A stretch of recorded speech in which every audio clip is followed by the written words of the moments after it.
Hello बच्चों, हमने प्राथमिक समूह और उसकी विशेषताओं का अध्ययन किया था। नेक्स्ट उसी में हम देखेंगे प्राथमिक समूह का व्यक्ति के जीवन में क्या महत्व है। इसमें सबसे पहला है गुणों का विकास। इसका मतलब है कि आप लोग जानते हैं कि जब एक बच्चा परिवार में जन्म लेता है तो वो कुछ भी सीखकर पैदा नहीं होता, लेकिन वही बच्चा जब अपने परिवार में धीरे धीरे बड़ा होता है तो उसके परिवार के सदस्य, उसके माता पिता, उसके दादा दादी, उसके भाई बहन, उसके रिश्तेदार सब मिलकर उस परिवार के अंदर उस बच्चे की पूरी देखभाल करते हैं, उसमें नैतिक गुणों का विकास करते हैं। क्योंकि परिवार का माहौल का प्रभाव बच्चे के जीवन पर सबसे ज़्यादा पड़ता है। आज एक बच्चे में जो अच्छे संस्कार आते हैं वो उसके माता पिता, उसके परिवार वालों के अन्य सदस्यों के साथ ही आते हैं। जैसा परिवार का माहौल होगा वैसा ही बच्चे के व्यक्तित्व का उसका विकास होगा। तो व्यक्ति के गुणों का विकास करने में उसका परिवार, उसका पड़ोस, उसके दोस्त, उसके रिश्तेदार, ये सब मिलकर उसकी मदद करते हैं और व्यक्ति जीवन में अच्छे गुणों का विकास इन प्राथमिक समूह के सदस्यों के साथ कर पाता है। दूसरा, मनोवैज्ञानिक सुरक्षा। इसका मतलब है कि आज हम जानते हैं कि जब मैं अपने परिवार के बीच रहता हूँ, अपने माता पिता, भाई बहन, दादा दादी या मित्र, रिश्तेदार, नातेदार, तो इन सबके साथ मेरे मन में एक ऐसी मानसिक सुरक्षा मुझे प्राप्त होती है कि कल को कुछ भी हुआ दुख सुख में तो मेरे परिवार वाले, मेरे दोस्त, हम सब मिलकर उस मुश्किलों का सामना कर पाएंगे। क्योंकि व्यक्ति के जीवन बहुत लंबा होता है और आगे चलकर कहीं ना कहीं कुछ न कुछ कठिनाइयों का उसे सामना करना ही पड़ता है। तो परिवार के किसी भी सदस्य को कोई भी कठिनाई होती है तो सब मिलकर तुरंत एक होकर उस व्यक्ति की कठिनाई को दूर करने का प्रयास करते हैं। जैसे कोई व्यक्ति बीमार हो गया, कोई हॉस्पिटल में एडमिट होता है तो परिवार के सब सदस्य मिलकर उसकी उचित देखभाल करते हैं ताकि उसे कोई दिक्कत ना हो। तो ये जो व्यक्ति के जीवन में उसे मनोवैज्ञानिक सुरक्षा है, ये उसे प्राथमिक समूह के सदस्यों के साथ ही प्राप्त होती है। वो कल को अपनी कोई भी उसके जीवन में ऐसी अंदर से कठिनाई है जिससे वो टेंशन में रहता है तो वो अपने सारे सुख दुख अपने परिवार से, अपने दोस्तों से, अपने रिश्तेदारों से के साथ शेयर कर पाता है ताकि वो उन कठिनाइयों को जीवन में दूर कर सके। तीसरा, मनोरंजन प्रदान करता है। अब प्राथमिक समूह कैसे करेगा मनोरंजन? क्योंकि हम जिस परिवार में जन्म लेते हैं उस परिवार में आजीवन साथ रहते हैं। तो परिवार के अंदर साथ रहने से हमारे जीवन में बहुत सारे अच्छे ऐसी घटनाएं आती है जो हमें अपने प्राथमिक समूह के सदस्यों के साथ गुजारनी पड़ती हैं। जैसे कोई बर्थडे हो गया, किसी की शादी की वर्षगांठ हो गई, कोई परिवार में मैरिज होती है या अन्य कोई उत्सव होगा, कोई त्यौहार होगा। तो ये जहाँ व्यक्ति आपने देखा होगा कि कहीं भी नौकरी करता है लेकिन तीज त्यौहार के अवसर पर प्रत्येक व्यक्ति अपने परिवार के पास जाना पसंद करता है। क्योंकि वो ये जानता है कि मैं आज कहीं भी रहूं लेकिन अपने परिवार के बीच जब वो त्यौहार मनाने जाता है तो वो उसमें एक अलग ही आनंद की प्राप्ति कर पाता है। इसलिए प्राथमिक समूह के सदस्यों के बीच व्यक्ति मनोरंजन प्राप्त करता है। लोग एक दूसरे के साथ हंसी मजाक करते हैं, एक दूसरे के साथ गपशप करते हैं, प्रत्येक व्यक्ति अपनी भावनाओं को एक दूसरे से शेयर करता है। तो ये सब चीज़ें व्यक्ति प्राथमिक समूह के सदस्यों के बीच ही प्राप्त कर पाता है। चौथा, सामाजिक प्रतिमानों का पालन व नियंत्रण में योगदान। कि प्राथमिक समूह जो है वो व्यक्ति अपने परिवारजनों, मित्रों, साथियों, पड़ोसियों की दृष्टि में गिरना नहीं चाहता। वो ये जानता है कि मुझे समाज के नियमों का पालन करना पड़ेगा, मुझे परिवार ने जो कुछ भी सिखाया है, मेरे अंदर अच्छे संस्कार हैं। तो प्रत्येक व्यक्ति उसे नियंत्रित रहकर समाज में उच्च पदों को प्राप्त करने की कोशिश करता है। लेकिन वो ये जानता है कि मैं अपने परिवार को, दोस्तों को, रिश्तेदारों के बीच अपने किसी की भी ऐसा कोई काम नहीं करूँगा कि जिससे उनको कोई नुकसान हो या उनके समाज में उनको कोई हानि पहुँचे। तो इसलिए वो अपने ऐसी भूमिका निभाना चाहता है कि जिससे वो खुद नियंत्रित रहता है और समाज में उच्च पदों को प्राप्त करने की कोशिश करता है। पांचवा, व्यक्ति की कार्य क्षमता में वृद्धि। अर्थात प्राथमिक समूह के जो व्यक्ति के अंदर उसकी कार्य क्षमता है वो वृद्धि करने में उसकी मदद करते हैं। कैसे?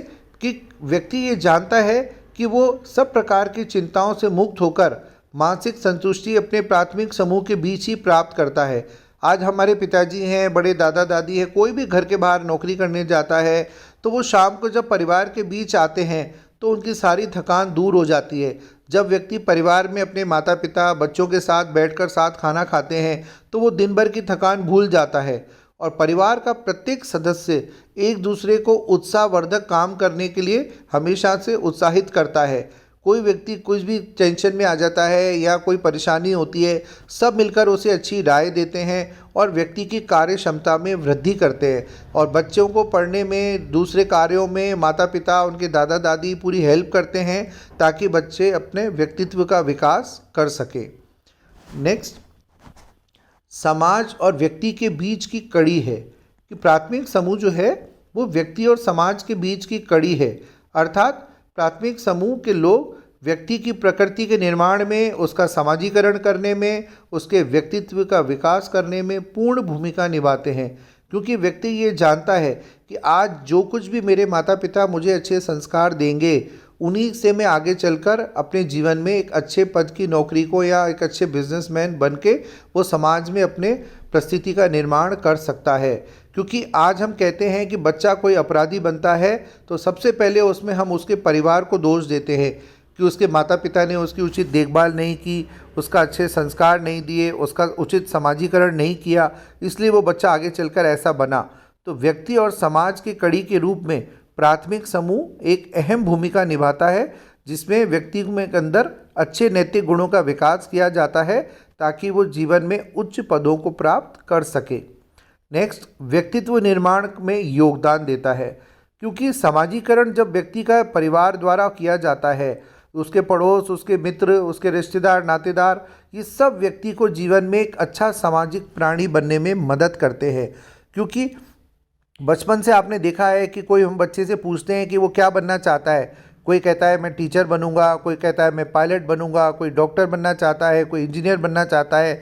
लेकिन केवल सोच ही उसकी ऐसे उससे तक पहुंच नहीं सकता, बल्कि उसके परिवार वाले उसकी अच्छी शिक्षा दिलाते हैं। उससे अगर कोई पढ़ने में दिक्कत है उसे अच्छी कोचिंग में दाखिला दिलाते हैं।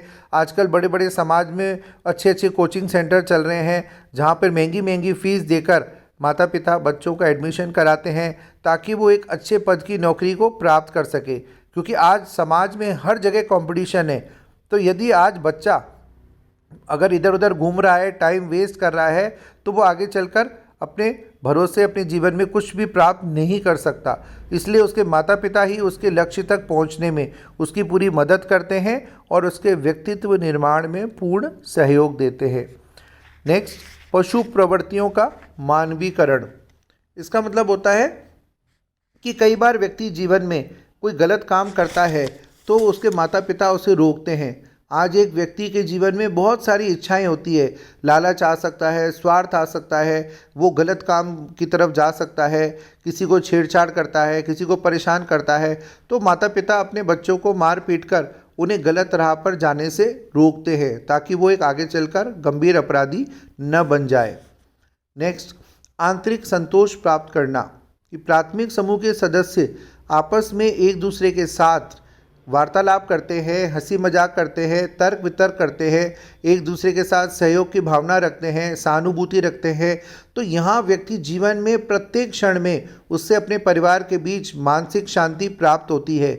कई ऐसी चीज़ें हमारे जीवन में आती हैं जो हम अपने माता पिता से शेयर नहीं कर पाते, लेकिन हम अपने दोस्तों के साथ, एक दूसरे के साथ, हम उम्र के लोगों के साथ उन चीज़ों को शेयर कर लेते हैं और जिससे हमारा कार्य आसानी से हो जाता है और हम लोग आंतरिक संतोष प्राप्त करते हैं। और लास्ट है सांस्कृतिक संचार। इसका मतलब कि प्रत्येक व्यक्ति, हम जानते हैं कि प्राथमिक समूह के सदस्यों द्वारा एक व्यक्ति का उचित समाजीकरण करके उसे अपनी संस्कृति का पूर्ण ज्ञान कराया जाता है और इस प्रकार हमारी संस्कृति एक पीढ़ी से दूसरी पीढ़ी को हस्तांतरित होती रहती है। आज जो कुछ भी मैंने को माता पिता ने अच्छे संस्कार दिए, मैं भी अपने आने वाली पीढ़ियों को वही अच्छे संस्कार देता हूँ और हमारी भारतीय संस्कृति की समस्त कुछ विशेषताओं को, तीज त्योहारों को, रहन सहन, खान पान, ये सारी चीज़ों को अपने परिवार के माध्यम से, प्राथमिक समूह के सदस्यों के माध्यम से सीखता हूँ और धीरे धीरे अपने आने वाली पीढ़ियों को भी सिखाता हूँ।